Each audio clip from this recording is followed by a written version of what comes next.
On the next episode of Shannon Ayers Speaks, we want to welcome the beautiful Erica Peeples to Hello Beautiful. And it's time. It's the year of the woman. It's time for us to take the lead and let's lead each other and lift each other up, because by nature we are nurturers and we're supposed to take care of the world. We give life, Oh, that's so beautiful. I didn't know I was going to be touched like this. I mean, this is beyond the interview. I feel like I just got healed. It doesn't matter how many no's you get. When God says yes, that's all that matters. And it's nothing like dating yourself, right? Because then it allows somebody else to date you better. You know? How does Erica find self-love? Ooh.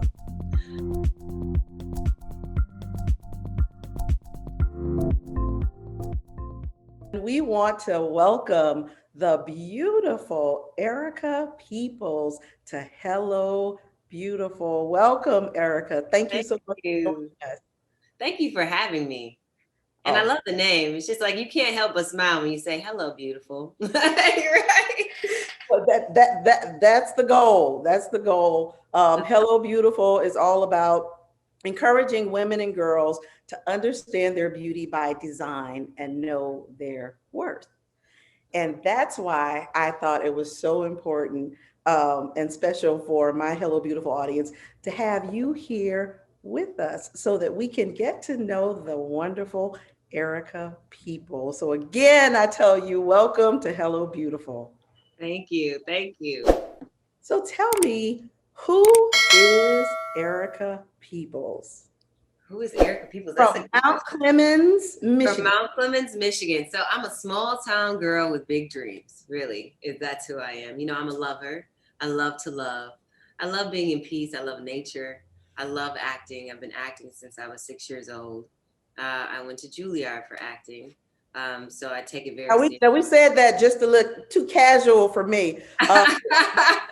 We didn't go to Miss Emma for some acting lessons. We went to Juilliard. Went to Juilliard. Yes. That was amazing. It was the hardest time and the best time in my life. So, out of 26,000 people that auditioned in the world, they let 22 of us in. And then they kicked out 6 in our second year. Wow. So I spent 4 years with the most incredibly talented, amazing people that became like my family, because we had so many moments of just being vulnerable with each other, rolling around on the ground. We didn't watch TV for 4 years. That's how intense it was. Wow. But they also broke me down to build me back up. So that was challenging, but I would do it again. I loved it. So when you say they broke you down, what was that experience like? Because to go to some place like Juilliard, first of all, has to be surreal.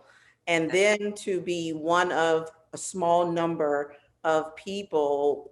I mean, anybody who knows anything about Juilliard, that is a huge, it's a big deal, a very big deal. So the little girl from Mount Clemens, Michigan, what happened to break her down to get her to where you are now? Wow. Well, so many things have happened, but just in Juilliard specifically. So imagine I'm a small town girl coming from the Midwest. And a lot of how our voice, first of all, Juilliard is a very Shakespearean school that is based off the teachings for theater and Shakespeare. So it's very much focused on your voice, your articulation, your posture. And I consider myself to be educated, I was smart, but they challenged me in so many ways, especially with my vocals in the Midwest. We kind of sit back on, sorry, my door just randomly opened, but we sit back on our voice and we speak a little low, because it's kind of like a lot of us in the Midwest came from the South. So I got reamed about that a lot. Like, I aspirate my T's, hit my consonants. Like, I remember in critiques, I'll never forget this. We have critiques, which is where after a show, the teachers sit around, they tell you everything you need to work on with yourself. Basically, they tell you how much of a horrible actor you are and how you need to get it together. That's what it feels like in those moments, but it's only to make you better, right? So I remember my teacher telling me, you're great when you do the work, but I can't hear you.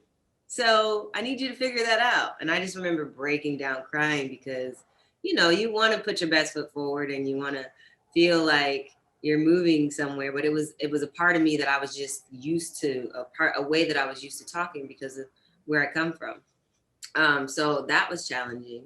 And just, it just felt kind of like I had a lot to learn. And there was so much thrown at me all the time. And I just felt like because I came from a small town, going to this big city, New York City, that I was behind a little bit. So I had to step up. I had to work extra hard. And I was one of 4 Black women, 3 Black women, 1 Black guy in my class and pretty much in the whole school. So that was another challenge. So tell me, just to touch on the point that you said was it 3 others or you were one of the 3? There were 4 of us total. 4 of you. So tell me this, as a Black female at Juilliard, did you find yourself in competition with the other 3, or did you find yourself in union in the sense that, it's only a few of us here, we're going to support each other and build each other up? Luckily for me, the three women, we were definitely building each other and supporting each other. And you know why I asked that? Yeah, because that in the industry in general, we're very competitive, especially Black women. For some reason, we want to put each other down and fight for that one role instead of like trying to help each other out. I'm all about helping and supporting my fellow women in the industry. Why do you think that is? I mean, and this is really just for the sake of conversation, because you and I both live in this skin. And so we already know what comes along with it. But I know that there are a lot of people in the Hello Beautiful audience that experience these things every day. And sometimes can't make sense of it, sometimes don't know how to get around it, or sometimes they may be those very ones that's trying to hold somebody else down because they can't quite find their own footing. Why do you think that is amongst women of color? Well, one, I think it goes all the way back to slavery, especially with the light-skinned, dark-skinned women, it's the paper bag test, right? It's, so you have the house Negroes that were in that get a little bit more special treatment. And then you have the field Negroes, right? So that's already embedded in us. But then also there were so few roles for Black women. So, everybody's fighting, well, used to be, now there's more, but everybody's fighting for this one role. So you're very secretive. You don't want anybody to know what you're going out for. And then when you are going out for it, you want to be the best. So you want to go against that person. And some people, depending on who you are and how you move in the world, you want to put the other person down because you want to be the main one chosen, right? But I'm a firm believer in that everybody's journey is their own. Yes. And, it doesn't matter what comes. What's for me is for me, and what's for you is for you. So why not help and support each other, Absolutely. And this is why I wanted to point that out, because we deal with that in every aspect of our lives. And I was just speaking with someone just the other day. We know it's this conversation we have with each other before we even open our mouths. When we walk in a room and we're only 1 of, 2 of, 3 of, and before we even open our mouths, we can make eye contact and you can kind of get a general feel of who you're dealing with. You either get that look of, hey girl, I'm happy you're here, or it's like, oh Lord, let me, clutch my roll real tight. Right, exactly. Yeah. Exactly. Yeah. I think, with Kamala being in office and with, more women writing and directing and getting behind the scenes, things are definitely changing in the industry. Yes. And I'm very happy about that, and it's time. It's the year of the woman. It's time for us to lift each other. You say that every day. It is. It's time for us to take the lead, and let's lead each other and lift each other up, because by nature we are nurturers and we're supposed to take care of the world. We give life, know? No, that's awesome. So how was that journey with you and your sisters being the only few there? How was that journey throughout your 4 years at Juilliard? Well, it was interesting because Juilliard definitely had politics. There was a lot of politics. So I remember, they would give one of us more roles than the other, or make them the lead and kind of showcase them. But, I think it actually pushed me. I think it pushed all of us to work harder, because we would see, I would come through or do some work and it would come out really great and say, oh, well, she can do that, I can do it. You know, it was a good kind of competitive energy between us. So it only pushed us to work harder and do better. And then, you know, when we were faced with certain challenges that I feel we as Black women know culturally, like, this doesn't really resonate with me, or I need to come from a guttural place, not more of a head place, you know, we were there to lift each other up, to be that for each other. And those two women are actually Bobby Baker and Nicole Bahari, who are very talented, amazing actors. Wow. Yeah. That is awesome. Mm-hmm. That makes me feel happy. When I see women like yourself and other, especially women of color, and then women in general, but we're talking more specifically about women in color. When you do well, I do well. Exactly. Represent one another, and I've said that even in my younger years. I have 3 daughters, and I tell them, there is just no need to hate on anybody. You know, even if I haven't gotten mine yet, I can celebrate you and appreciate that. Like you said, it's a motivator that encourages me to want more and to do better. Like you said, if my sister can do it, I can do it too. Right. This may not be my thing, but it may push me a little bit further over here in my lane.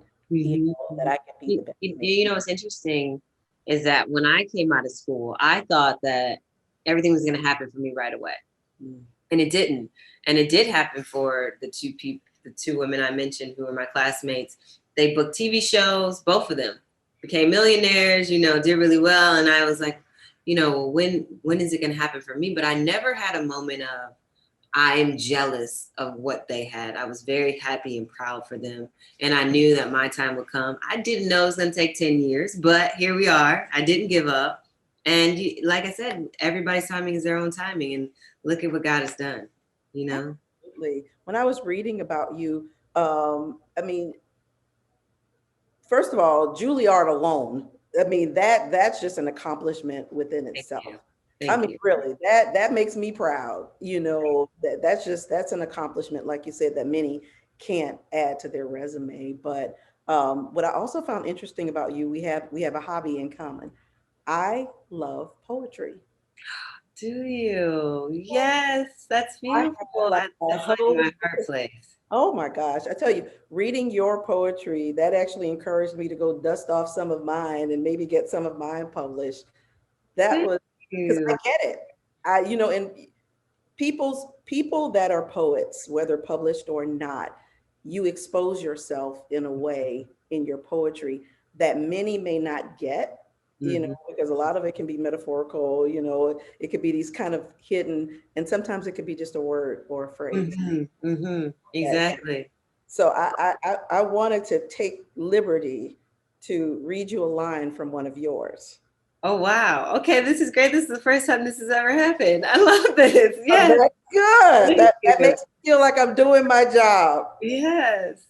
Looking back to see how far I've come, I fight to overcome the struggles of my past. I remember my childhood. Wow. How did you find that? Wow. That's what I do. You are great at what you do. You're not just good, you're great. Wow. Yeah. Do you remember the name of that poem? Yes. Child like me. How in the world did you find that? Yes, wow. Yes. Tell me, because that resonated with me again, poet to poet. That resonated to me in so there was so much in that little thing. What does that mean to Erica? Well, first of all, thank you for that. You have no idea. It's like touching my heart place. That it's so beautiful. Oh my gosh. I've never had this experience. It's my first time. So, you know, for me, I had a beautiful childhood. I grew up with both my parents. They were in love, and I grew up in a little small town. I had no worries. But I went through a lot as a young adult, especially in college. And then when my parents divorced and separated, and I didn't know that I was going to have to go through so many trials, I guess is the best word. But I know that it was because of my childhood and the morals and what was instilled in me that I was able to overcome that. Mm. And so when I look back to the childlike me, I think about how happy and free I was. And that helps me when I have those moments where I'm like, I can't see up or I don't know how I'm gonna make it through. I remember to go back to the childlike me. So that's what that means. That's beautiful. Thank you. That really touches my heart. I think I just fell in love with you. That's Oh my gosh. amazing. I mean, I loved you before, but that's so special. Thank you for that. No, because this is why I do Hello Beautiful, because we see one thing I didn't want Hello Beautiful to be. I didn't want Hello Beautiful to be about, the bad stuff and the stuff that we see out in the media, the stuff that gets the ratings and the stuff that everybody. No, I mean, there's enough of that out there, and that's fine. The reason why I have people like you here is because throughout most of my young adult and adult life, I've had so many women and girls that I've been able to encourage and to help to understand their worth. And it's not just a cliche when I say encouraging women and girls to understand their beauty by design. First and foremost, going back to again, just being in the skin and what we already inherited, then we have to live in this world and deal with all this stuff. And there's so much more to us than sometimes what everybody may see on the surface. So your poetry hit me in a special place. Thank you. Wow. Yeah. When I write, so I just have always had a love for writing, right? And when I write, I channel, to me, it's me talking to God or God talking through me. And usually I can only write when I'm emotional, like either I've been in love or I've been hurt, but something happens where it's not me anymore. I just hear these words and this voice that I can just write it and it comes that fast, but it's from a very truth place in my heart, in my life experience. So it is very vulnerable when you're writing too, because it's putting all of your stuff on a page for everybody to read and see. And it wasn't until recently that I started putting my poetry out, and I'm publishing a book now, because it was so private to me. It was so precious to me. That was me and my God moment. So it's lovely that you see that and you receive that. And absolutely. Thank you. It's encouraging me even more to be okay with putting that out. So thank you. Please, I look forward to it. I will be looking for it. Thank you. One of the first ones to get a copy. Oh, thank you. 2022, it will be coming out. So yeah, definitely. Now that to me, because it speaks volumes, even just listening to you speak and just some of the things that you've shared about your experiences, it's like you're not saying a lot, but you're saying a whole lot, if that makes sense. Because a lot of times we have these different experiences and we're on this journey. And I can only imagine being at some place like Juilliard. I can only imagine you have a whole bunch of things going in your mind day in and day out. First, you have to learn your craft. You did, like you said, they have to break you down to build you up. So then you're dealing with the self-esteem and, am I good enough? And then when I look, because I'm looking at as beautiful as you are, I can only imagine just every woman having that experience where you look in the mirror. Everybody else sees how gorgeous you are, but you have that moment where you just don't feel good enough. Did you have any experiences like that being a Juilliard? Yeah. So first of all, we had a very strenuous schedule. So from 7 a.m. to 11 p.m., 6 days a week, you're in class, right? And then on top of that, you have whatever emotions or whatever life experience that is happening to you. And I was told a lot in school that I had to work on my voice and my speech. And I felt sometimes disconnected from the natural gift, the instincts that I have that got me into Juilliard. So there was kind of a disconnect when I graduated. I didn't know how at first to put the two together, to take the studious skill set that I learned from Juilliard and my heart guttural instincts and put it together to present Erica in a room. So when I got out, I didn't have any confidence really in my acting. I remember I would go into auditions and I didn't know what to do. Like I would get these roles where I had to be a young Black girl with an attitude, and like literally would be the descriptions. And I was like, what? How do I do that? You know, because now I'm kind of like this robot, and I'm, you know, trying to be this Black girl, you're supposed to know how to suck your right, teeth. exactly. And that is it's a real thing that happens when you come out of a conservatory. I think Viola Davis talked about it as well. So I had no confidence. Bozeman, he spoke even about, you know, when he first got his breakout and why he ended up not being in a soap opera because of the exact same thing. Yeah, it's a challenge, especially for us Black women, or being Black in general. Like, we get stereotyped into these roles or to these positions that we feel like we're supposed to play, but it may not be who we are. So I had to learn how to bring Erica, but also bring the work that presents Erica in the room. So for years, I think it might have been a part of why my process took longer. I just didn't have the confidence that I was a good actress. I knew I could act, but I just felt like there was so much more work I had to do, and I wasn't doing enough, or I wasn't good enough. And that took about 3 to 4 years before I was like, wait a minute, this is what I love to do, and I can do this. I'm an actress. I'm a trained actress. But it took a lot of like just prayer, meditation, yoga. You know, even after Juilliard, I came to LA and I took acting classes, and I studied with some of the best acting coaches here, Marjorie Ballantyne, Deborah Aquila. And I was just constantly working on my craft until I got to a place where I was comfortable knowing like I can do this, and I'm a good actress, and I believe in myself. So how does that translate from theater to the big film?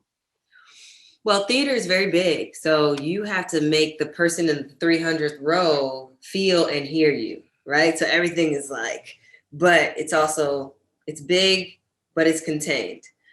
TV and film, everything is it's your thoughts. So you take that big person and you have to bring it completely down and think about everything. And sometimes that's challenging because you feel like, am I enough? Is this enough? Am I doing enough? You know what I mean? But you got to just kind of live. You get out of your head and you just kind of live like I'm talking to you right now. And so that's the difference between theater and film. But most actors who are trained in theater can transition a little easier into film, whereas most film actors can't really transition into theater, if that makes any sense. It does. Do you have a preference? I love the stage, but I love film and TV as well. Yeah. If I had to choose one right now, I would choose a TV series because I would like to be a Jedi on Star Wars. That is my goal coming up. So I would love that TV series, and consistent work and consistent pay is really nice. But I love film too. There's something about film where you can just kind of be free and let your vulnerability really show, because you have that time to like put it in. So TV series right now, and film, and then theater. Okay. No, that's awesome. How was that for you, getting that role as Gina? True to the game. True to the game.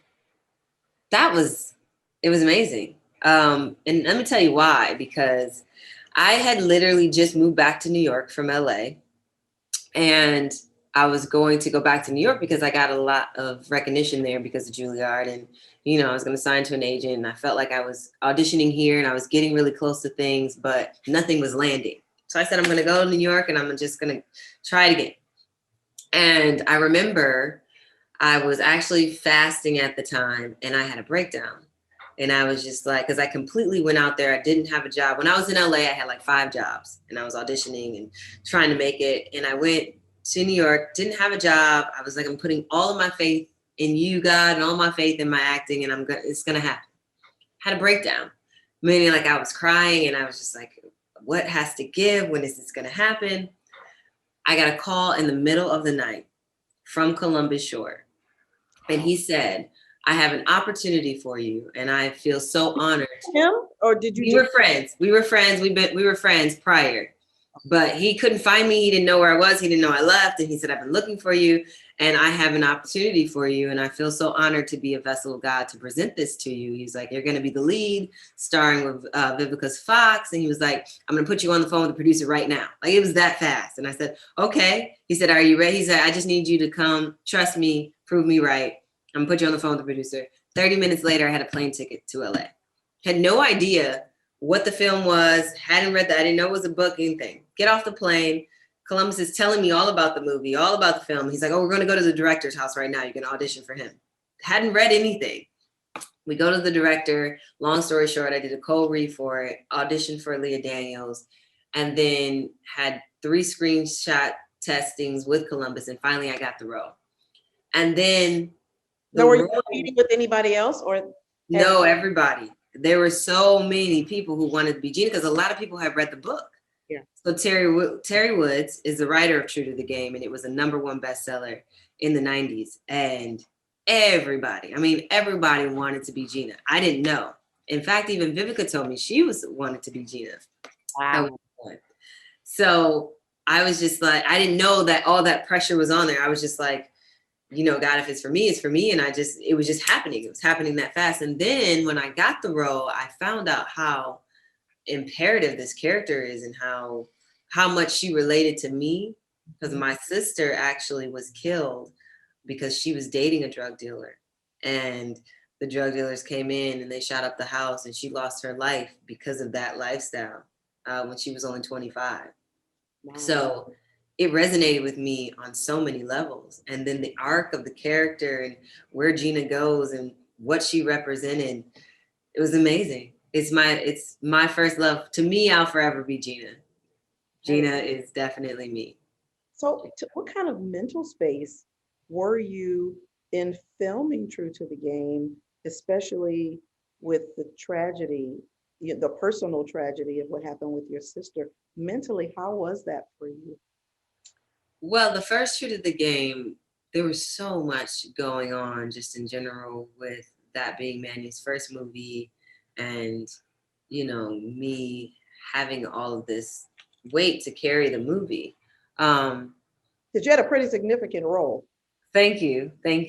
Gina's great. But I think the mental space that I was in was just focus. You know, I had to focus my energy, channel my heart place to see where Gina was coming from. I tried to speak her truth as much as I could, and then kind of try to think of what my sister might have been going through. When you're in love, everything kind of goes out the window sometimes, you know, and you think love can change or make things better, but you don't really know what you're getting into.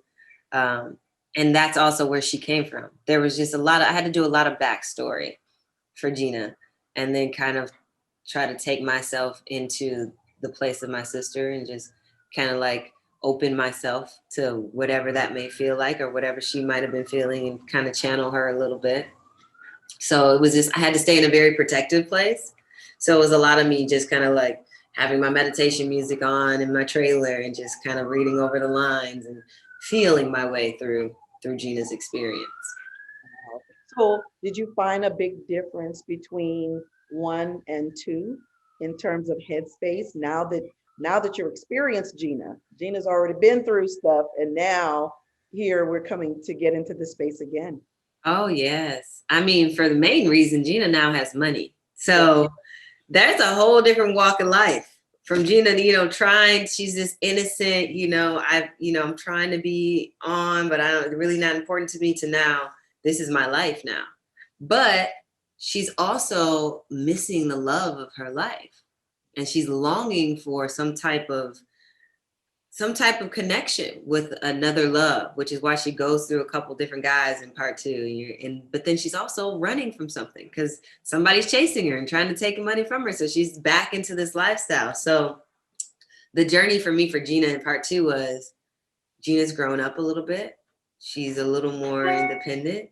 She walks a little different. You know, she can take care of herself. She doesn't need a man. She has a job. And she's kind of trying to start a new life for herself. Yeah. So, listening to that, because it just sounds true to life.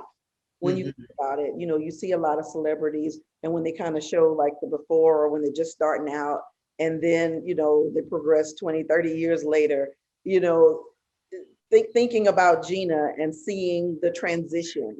How do you see yourself in your own transition from Juilliard Erica, you know, to kind of fast forward to present day Erica, working Erica, Erica that's making things happen? Oh my gosh. First of all, I'm just thankful. Every day I wake up, I'm so thankful and so humbled by just that I never gave up, because I went through a lot and I didn't have a lot for a very long time because I was doing this on my own. So today, the working Erica, I just feel very in pocket. I feel like I'm right where I'm supposed to be. There's so much more that I want, but now I feel very confident that I can manifest the things that I want in my life. You know, like I have my own place, I have my own car. I can, you know, I'm making money doing what I love. And that itself is a huge feat, to say I do what I love and I can take care of myself doing it. Yeah. So I'm a lot more confident, just and knowing that I'm walking in my truth and walking in my purpose. And Yeah. and you've mentioned a few times, suggesting, you know, your faith is what keeps you grounded. What does your faith mean to you? Because you don't, sometimes you hear in general, you hear different celebrities, they'll, you know, I hate that it's like a running joke now when everybody's saying thank you for the award, and everybody, you know, thanking the Lord, you know, but yours seem as though it's coming from a place, you know, and not just saying, you know, I feel blessed. What is that for you? What is your faith for you, in conjunction with where Erica is as the actress, as the DJ, as the poet, as all of these great things, Juilliard graduate? Thank you. Where is Erica with her faith? Okay, so it's interesting because I just told this story in an interview a couple days ago that I hadn't told in any other interview. When I was 12 years old, I was in a house fire. And I was 3 seconds away from dying of smoke inhalation. My father saved my life, and he saved my whole family's life, actually. And when I was in the fire, I remember I was going to a light, laser speed. I was out of here. Like in 1, 2, 3, can you imagine you're gone? That's how long, that's what they said. I would have died in 3 seconds. So I believe that was the seconds that I was elevating out. And I just remember I kept asking to come back. I begged to come back. I said, please let me come back. Please let me come back. And then I remember I didn't feel anything, but I just remember that light, right? So when I came to, my father had to drop me out of a window 2 stories high, and I hit the cement head first. And he thought I was dead. I didn't feel any of that. But I remember when I came back, it was like I came back in my body. I spit up a glob of blood, and I was just like, thank you, Jesus. And I did that because I knew that I was given another chance and that I was here for a reason. And I know that God is real. Like I have a real experience of God saving me. So my faith is everything of who I am. I know God is real. And I know that whatever you want to believe God to be, there's an energy, there's a force that lives inside of me that has guided me and protected me and keeps guiding me and keeps protecting me. So that's where faith is for me, in that place. Yeah. So given that moment, yeah, I mean, that's beautiful. Given where you were right in that moment, because then what comes to my mind, because we can all think about the many times when we could have been out of here, you know, and the different experiences. In that moment where you were like asking to come back, fast forward to where you are right now, what do you think is Erica's purpose or Erica's contribution to this world?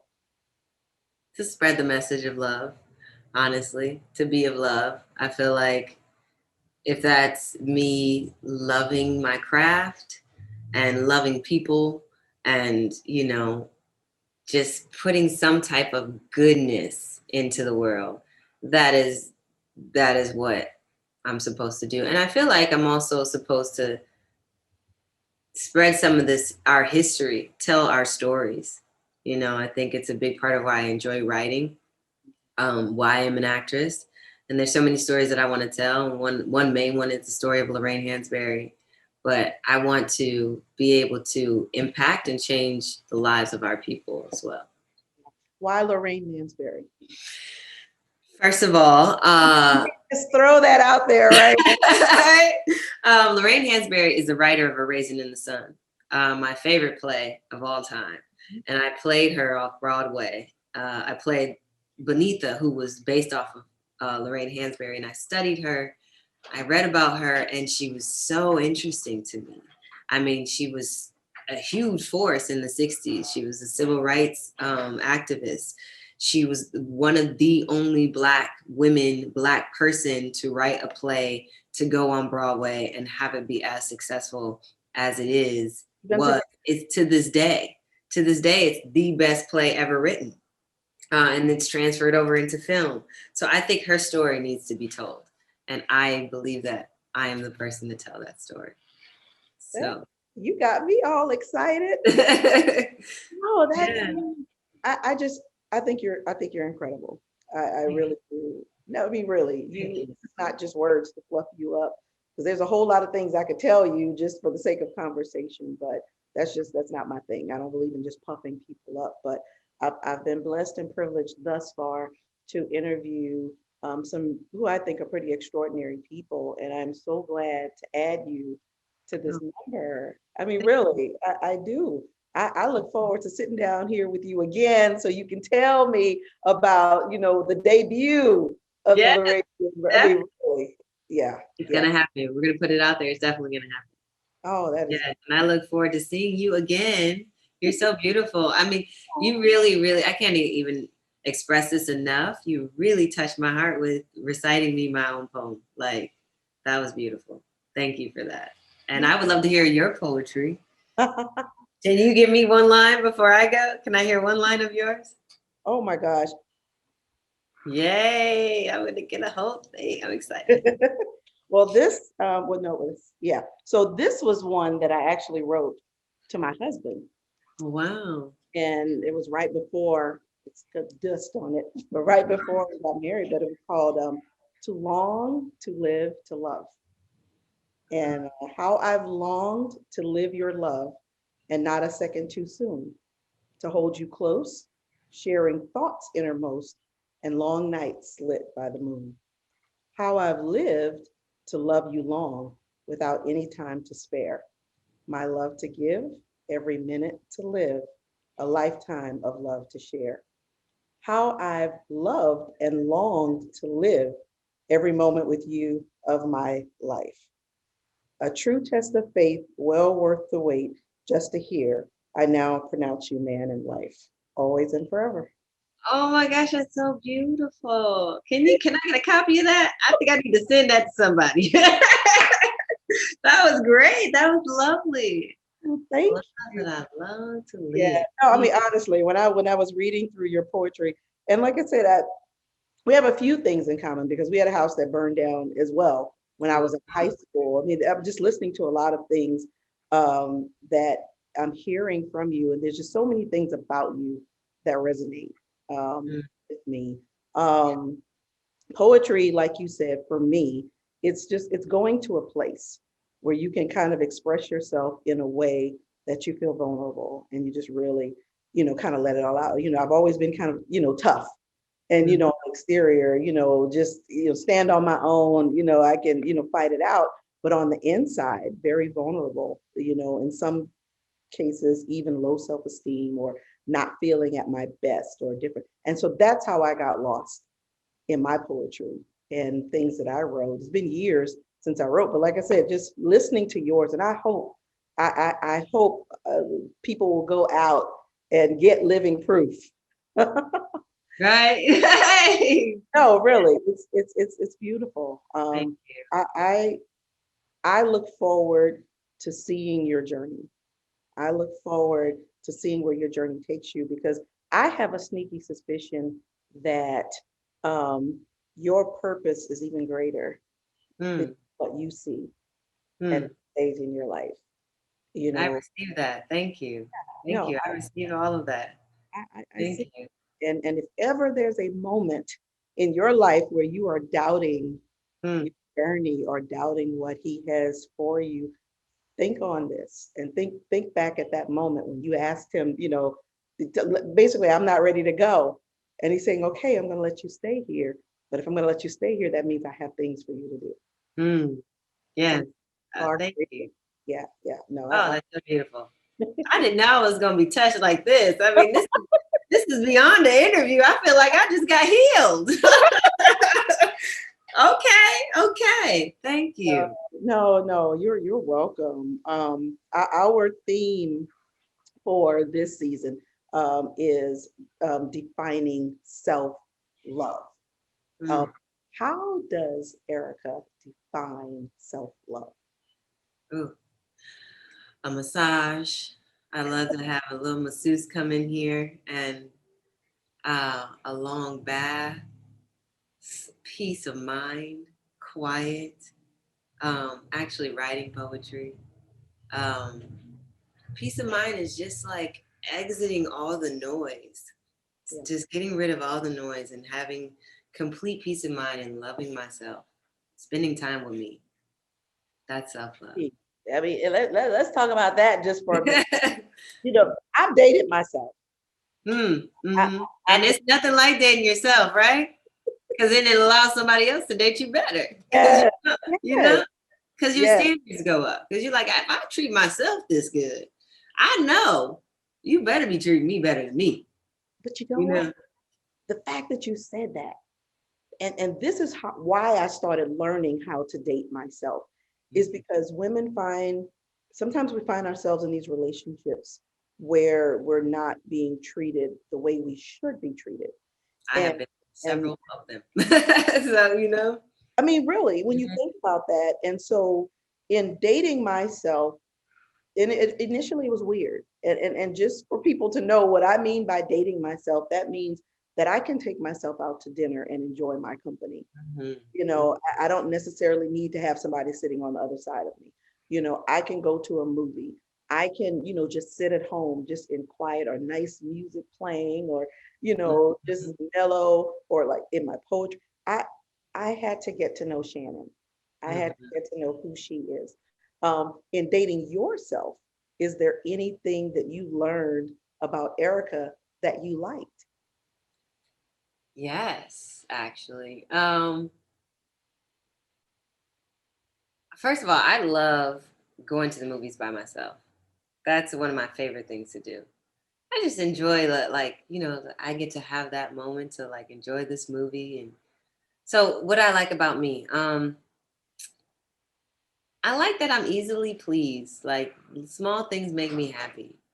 Like when I walk outside and I can see the mountains, that makes me happy. That's Yeah, what I learned about me. Like it doesn't take much for me to smile. And the smallest things are things that I should smile about, you know? And yeah. so, yeah, that's one thing I like about myself. But Yeah. that's like I said. I mean, it's almost kind of scary listening to you because it's like you're in my head. I mean, really, because I mean, the sun does wonders for me. Um, Mhm. and I remember about 6 years or so ago, I was driving from Buffalo, New York, and I was on my way back to. I was working out of West Point in New York, and so that's why I was on my way back too. And I remember driving, and I remember seeing all of these mountains, and I remember in looking at those mountains, and I just as clearly as I'm talking to you, just hearing the voice of the Lord saying, for as many mountains as you can see, that's how I'm going to bless you. Mm, mm, Now, mm. I can tell you right now, I want to pull the car over because I'm like, listen. Okay. Did I wait, did I? Yes.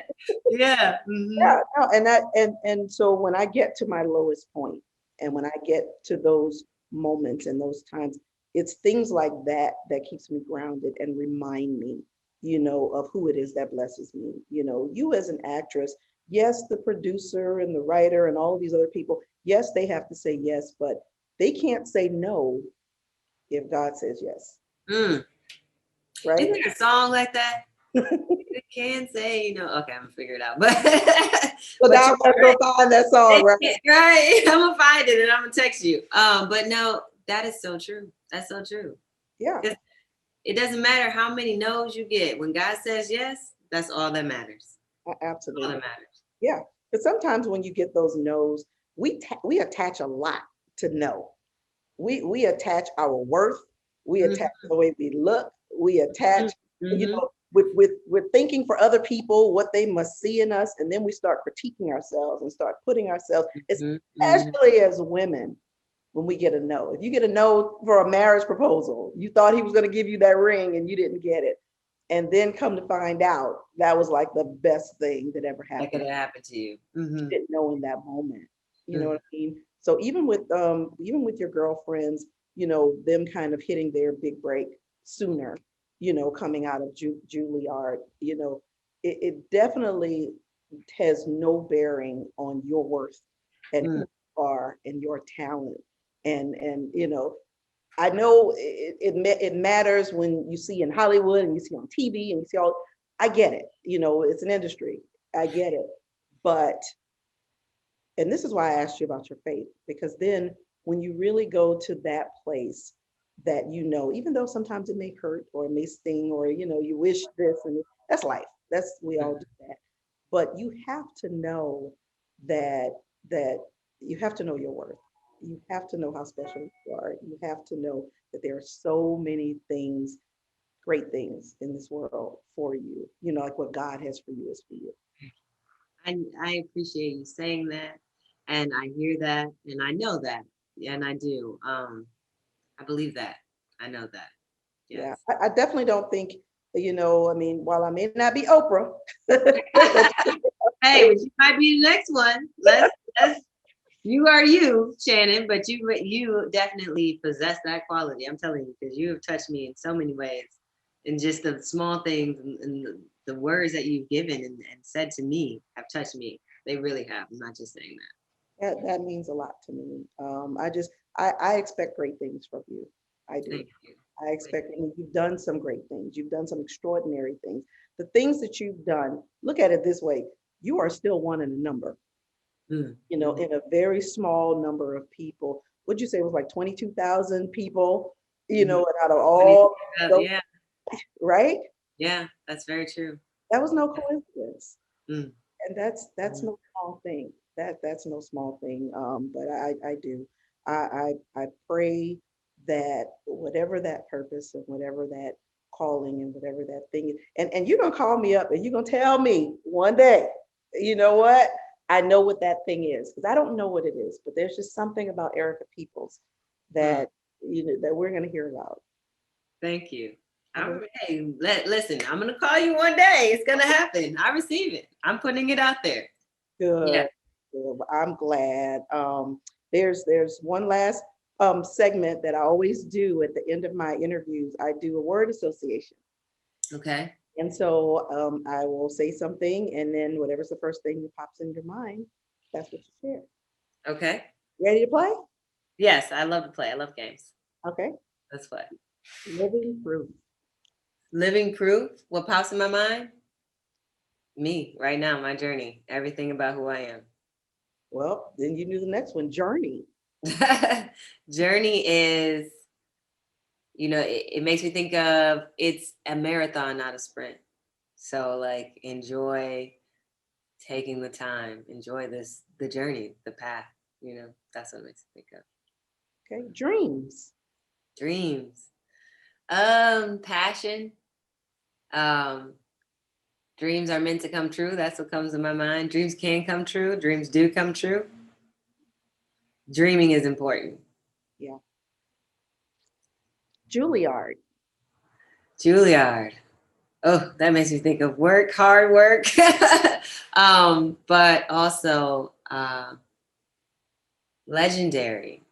Like to me, there's something very stoic about the experience that I had and the prestige of the school that I went to that allows me to feel like I can walk with my head high. Yeah. That's beautiful. Gina Hollins. Gina is Erica and Erica is Gina. That's what I have for that one. Okay. Beauty. Beauty is inside and out, not just outside. Life. Life is meant to be lived. Life is living and breathing right now. Life is great. DJ. DJ is energy, passion, love, like a good time, just good. Yeah, because we need to throw that out there for people to know that you are a DJ. Thank you. I am a DJ. Actually, you can go hear one of my mixes that I have on SoundCloud. It's called America by DJ Peeples. I sure will. Now, my husband, when he and I first met, he was a DJ. Really? I love it. Yeah, that's how we got you. He said, hey. You were like, oh, yes. That's how it happened. Yeah, listen, we'd have to talk about that one offline. Yeah. Actually, in my mix, I chopped up a part of Lorraine Hansberry's speech. So I incorporated it into my mix. So it's really cool. You should check it out. Okay, I will check it out with him. His DJ name was D Swift. And so it was something he just made up, right? And so when he was asked what did that mean, he said it was the disciplined student of wisdom initiating freedom of thought. Oh wow, that's what got you. That's the one. That's when you were like, oh, okay. Not only can you play, but you can play with words too. All right, I'm gonna marry you. Yeah. We just celebrated 21 years last week. Congratulations. Yeah. That's what I look forward to. That is admirable. Thank you for being a leader in that. Yes, Black love. I love it. Yes. Thank you. Amazing. Absolutely. Thank you. Mosaic. Mosaic was my little Juilliard. That was my first experience of really loving theater and really being a professional as a kid. Blessed. Blessed is, I'm blessed. This is blessed. Like blessings are just a gift from God. Blessed is blessed. It's the word itself, blessed. You know, you can't really change that word. You can't, just blessed. Awesome. And the most important one, Erica. Erica, free-spirited, excited about life, on an amazing journey, passionate about what I do, inspired by people and learning and giving and everything that life entails, and excited to just see what else I can learn about myself. You have been you have made my day. Oh, thank you. You made mine. You definitely have made mine. And you're a confirmation as to everything that I am doing, I'm supposed to be doing. So thank you. Thank you. Tell us, do you have any current projects that you're working on? Or I do. So how can we find you? I'm Erica Peeples everything, but mostly Instagram. It's Peeples, no O. A lot of people confuse that. Erica Peeples. I'm on All American right now. You can catch me every Monday on All American, which is great. True to the Game 3 is coming out this spring. And I have another project that I'm producing on my own with my brother that will be coming out soon. Stay tuned for that. So I got some really great things on the way. I can't wait. I'm excited. Thank you. Thank you. Look, you're on my radar. Oh, great. Well, this has been an absolute joy. Thank you so much. And hello, beautiful. Hello, beautiful yourself. And I pray you all the best that God has to give for you. Be blessed, be inspired, be encouraged to your greatest self. So I thank you, Miss Erica Peeples. And this is definitely not the last that we're hearing from you. Absolutely not. Thank you so much. Have a beautiful weekend. Thank you. You as well. Thank you. On the next episode of Shannon Ayers Speaks, we are excited to meet the remarkable Leon Robinson,